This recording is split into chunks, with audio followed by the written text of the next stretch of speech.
Pull out your last 3 pay stubs right now. Not your memory of them, the actual numbers. Now pull out your last 3 months of bank statements. Put them side by side. Look at what came in. Look at what went out. If you're like most Americans over 45, something in that comparison doesn't add up. You're earning more than you were 5 years ago, maybe significantly more. And yet there is less left at the end of every month. Not because you're spending recklessly, not because you bought things you didn't need, because the math of American life has been quietly, systematically rewritten, and nobody in the financial media is explaining the mechanism clearly. They're explaining the symptoms. They're arguing about whose fault it is. They're not explaining the machine. That's what this video is about, the machine. Because what most people feel is a personal failure, the exhaustion, the anxiety, the sense that you're working harder than your parents did and somehow falling further behind, is not a personal failure. It is the precise and predictable output of a set of structural decisions made over 50 years that transferred the cost of an entire economy onto the monthly budgets of ordinary American households. And the people who made those decisions are not struggling. They are fine. Let's start with the number that should be the centerpiece of every conversation about American living standards, and almost never is.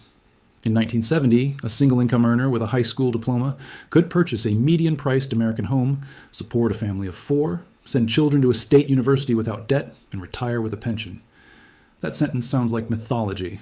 It is not. It is documented economic history.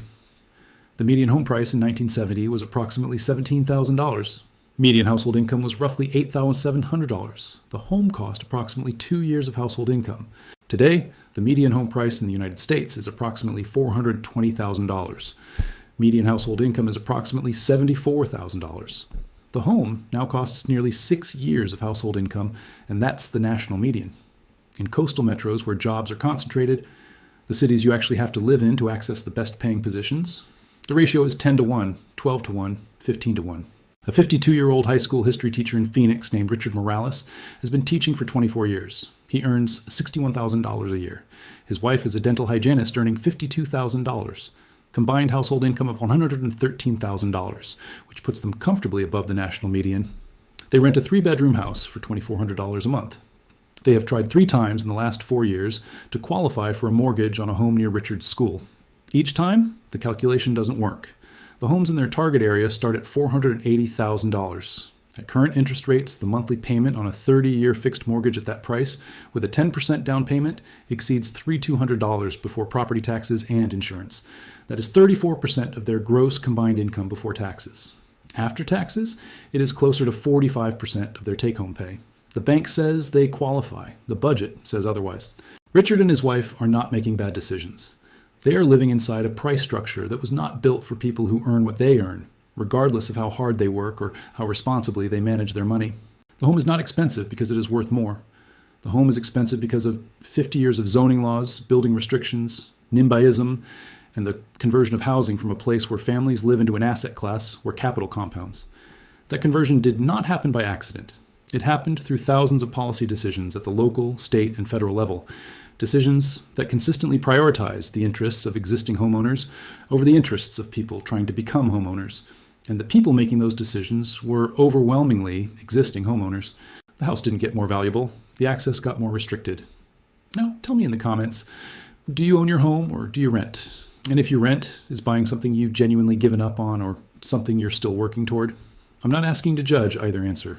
I'm asking because that data point tells me more about the real state of American financial health than any government statistic. The second mechanism is the one people feel most viscerally every single week, but almost never see analyzed correctly: groceries. Between January 2020 and January 2024, the average American grocery bill increased by approximately 25%. That is the official number from the Bureau of Labor Statistics. It is accurate as far as it goes. What it does not capture is the phenomenon that consumer behavior researchers call shrinkflation, the practice of reducing product size while maintaining or increasing price, which is structurally invisible to inflation indexes because the price per package did not change, only the amount of product inside it. A 58-year-old retired nurse in Baton Rouge named Carol Thibodeau noticed it first with her coffee. The can she had bought for 30 years was 34.5 ounces for $10.99. Then it was 30.6 ounces for $10.99. Then it was 27.8 ounces for $11.49. 3 changes over 18 months. Carol started keeping a notebook. By the end of 2023, she had documented 31 products in her regular grocery order that had been reduced in size, reformulated with cheaper ingredients, or both. while the shelf price stayed flat or increased. The total value loss across her monthly grocery cart, calculated by weight and ingredient quality, was approximately 22% beyond what the official price tags showed. Carol did not imagine this. The Federal Reserve Bank of San Francisco published research confirming that shrinkflation has been a significant and systematically undercounted component of consumer price increases since 2021. The companies doing it are not small operators cutting corners. They are the largest consumer packaged goods companies in the world, Procter & Gamble, Nestle, Kellogg's, General Mills, executing a rational business strategy of maintaining nominal price while reducing real value, knowing that consumers track price tags and not unit economics. You're paying more and getting less, and the official inflation number doesn't fully count the less. The third mechanism is the invisible tax that does not appear on any bill you receive, and that no politician will ever campaign on eliminating, because both parties benefit from its existence: the cost of financial complexity. 40 years ago, the average American household's financial life was relatively simple. You had a checking account, you might have a savings account, you had a pension through your employer that you did not manage. You had employer-provided health insurance with a modest copay. You did not make monthly decisions about investment allocation, deductible structures, HSA contributions, 401k, matching optimization, or Medicare supplemental plan comparisons. Today, the average American household navigates a financial ecosystem of extraordinary complexity that has been deliberately constructed to transfer risk and decision-making from institutions onto individuals, while simultaneously ensuring that the cost of making the wrong decision falls entirely on the individual, and the cost of navigating the complexity correctly requires either significant financial education or the payment of advisory fees to someone who has it. A 63-year-old IT manager in Minneapolis named Thomas Bergstrom spent 11 hours in 2023 comparing Medicare supplemental plans during open enrollment. 11 hours. He has a master's degree. He is not unsophisticated. He found the system so deliberately opaque, the same coverage described in different language across different plan documents, the drug formularies requiring cross-referencing with his specific prescription list, the premium structures varying in ways that made direct comparison nearly impossible, that he ultimately chose the plan his neighbor had chosen, not because he had determined it was optimal, but because he had run out of time and cognitive capacity to determine anything better. Thomas made a reasonable decision under unreasonable conditions, and if he made the wrong choice, the cost of that choice over the next decade could be tens of thousands of dollars. A number that will not appear as a line item on any statement, but will simply be money that was available to him and is no longer. This is the cost of living that never shows up in the CPI. The hours, the errors, the suboptimal decisions made by intelligent people who were given a system too complex to navigate correctly without professional help, and who cannot afford the professional help because the cost of living is too high. The complexity is not accidental. Complexity is profitable for the institutions that design it. The fourth mechanism is the one that hits the hardest for Americans, over 45 specifically, and that is almost never discussed with the honesty it deserves: the collapse of the employer's share of the social contract. In 1980, 38% of private sector American workers were covered by a defined benefit pension, a guaranteed monthly payment for life and retirement, funded and managed by the employer. Today, that number is 15% and falling. What replaced it was the 401k, a system that shifted investment risk entirely onto the employee, required employees to make complex financial decisions they were not trained to make, and coincidentally generated enormous fee revenue for the financial services industry that administers the accounts. Between a defined benefit pension and a 401k, the difference in retirement security is not minor. A pension guarantees income regardless of market performance. A 401k does not. A person who retired in 2009 at the bottom of the financial crisis with their savings in a 401k that had lost 40% of its value in 18 months did not have a safety net. They had a number that was 40% smaller than it had been the year before, with no mechanism for recovery other than returning to work. A 67-year-old machinist in Flint, Michigan named Gerald Patterson worked for the same company for 31 years. In 1993, his employer switched from a defined benefit pension to a 401k match plan. Gerald did everything right. He contributed the maximum. He diversified across the fund options available to him. He didn't touch it. In 2008, his balance dropped from $340,000 to $198,000 in 14 months. He delayed retirement by 4 years. He worked until 69. The pension he would have received under the old system would have been unaffected by 2008. The market's performance would have been the company's problem, not Gerald's. Gerald's retirement was not damaged by his choices. It was damaged by a policy shift that transferred market risk from a corporation with a balance sheet of billions of dollars onto a machinist with a balance sheet of $300,000. That transfer, from corporate risk to individual risk, is the invisible architecture of the American cost of living crisis. It is not only housing, it is not only groceries. It is the systematic offloading of every major cost and every major risk onto the household, while the institutions that used to share those costs and risks have captured the savings as profit. Healthcare, housing, retirement, education. Each of these was, in the post-war American social contract, a cost shared between employers, government, and households.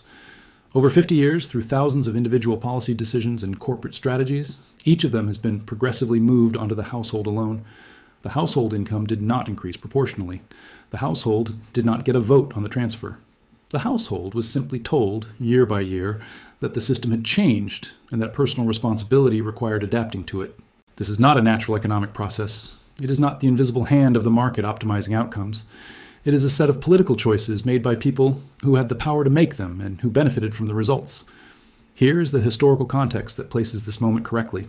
The period between 1945 and 1975 is what economists call the Great Compression, a 30-year period in which income inequality in the United States narrowed significantly, real wages rose consistently, and the middle class expanded faster than at any point in American history. This was not an accident of nature. It was the product of specific policies: strong union membership, progressive taxation, regulated financial markets, employer-provided benefits mandated by labor agreements, and federal housing programs that made homeownership broadly accessible. Between 1975 and 2025, exactly 50 years, each of those policy pillars was systematically dismantled. Union membership fell from 35% to 6% in the private sector. Top marginal tax rates fell from 70% to 37%. Financial deregulation transferred risk from institutions to individuals. Employer benefits were converted from guaranteed obligations to optional contributions. Housing policy shifted from expanding access to protecting existing asset values. The cost of living crisis is not a crisis. A crisis is sudden and temporary. This is a 50-year project with a clear direction, clear beneficiaries, and a clear cost that is paid every month by every American household trying to understand why the math doesn't add up. The math doesn't add up because the math was changed, deliberately, over time, by people who understood exactly what they were doing. If this video gave you a framework for something you felt but couldn't explain, that exhaustion, that sense that the rules change without anyone telling you, hit the like button. Not for me, for the next person who is blaming themselves for a problem that was designed above their pay grade. Subscribe, because next week I'm covering the specific federal policy shift in the 1980s that converted retirement security from a corporate obligation into a personal gamble, and how the financial services industry generated $600 billion in annual fee revenue from that conversion, while the average American retirement account fell further behind inflation. That video is called The Pension Theft. Subscribe before it lands, because that one is going to make you want to make some phone calls. And I need your answer in the comments. What is the single largest monthly expense in your budget that did not exist, or was significantly smaller 10 years ago? Not rent or mortgage? I already know that answer for most of you. I mean the one that surprised you. The one that crept up on you before you noticed it was there. That answer is the next video. I read every single one.